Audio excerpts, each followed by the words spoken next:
For the latest news and updates on Tibet, subscribe to Yarloon YouTube channel. And don't forget to click the notification bell icon. Our last shortlisted book tonight is We Measure the Earth with Our Bodies by Tsering Yangzom Lama. A moving story about the ongoing human cost of Tibetan displacement. The jury describes the world Lama has created as vast in time, space, and feeling. It's her debut novel, but she's already been a New York Times selection and was named Washington Post's Book of the Month. From Vancouver, please welcome author and activist Tsering Yangzom Lama.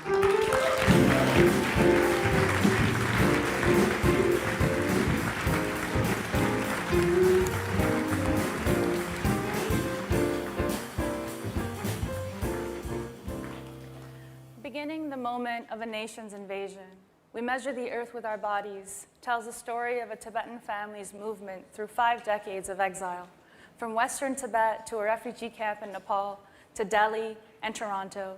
The novel traverses many nations as it asks, what happens when you are wrenched from a land that is home to your gods, a land that your body yearns for in ways that are mysterious even to you?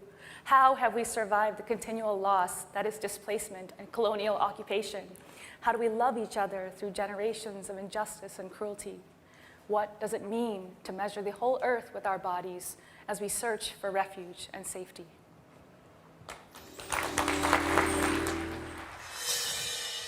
Most writers are not thinking of this kind of exposure. This is all very unexpected, and it's all happened very fast. So I'm still processing it, and I tend to process quite slowly. But at this stage, I'm sort of just along for the ride. It's wild.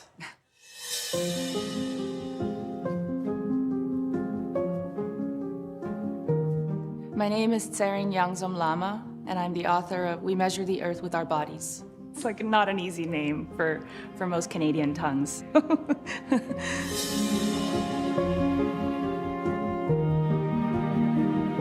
So I'm here at Locarno Beach, which is a beach I like to go to when I want to get away from everything. No matter how busy or how sunny it is, there's always a spot you can find some solitude here. I write wherever I happen to be. I travel a lot, and living in a small apartment, I didn't often have like a dedicated space to write. So I would usually either write at the kitchen table, or I would go, usually I would go to the cafes or a local public library. You know, wherever I happen to be is where I have to make my writing happen. One place that inspired my book is Parkdale in Toronto. This is a place where I lived for a couple of years in the late 2000s, and where many, many thousands of Tibetans live. It's sort of the community hub. And I was there recently where we held a creative writing workshop with some young Tibetan writers. Spent time around a table talking about our work. We also had a reading in the community with some of the people that workshopped their stories, and also I read as well. And that was especially special to me because the novel is set partially in Parkdale. I've never claimed to be a writer until the last few days. Toni Morrison never said she was a writer until it was her third or fourth book. I think that term is a really important term, and I take it very seriously. And so I wouldn't just throw it around. These are just things that I've been writing, thinking about the different characters. And I also keep a notebook for just ideas. It's my writing journal. You know, the reason I write by hand is because it helps me turn off the critical part of my brain. If I could be anywhere right now, I would want to be in Tibet with a few yaks and a beautiful tent and some cheese that I'm making.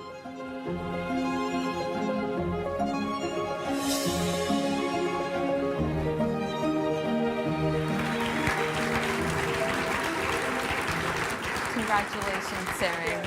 I'm sorry we couldn't get you a yak, but here's your book. Thank you.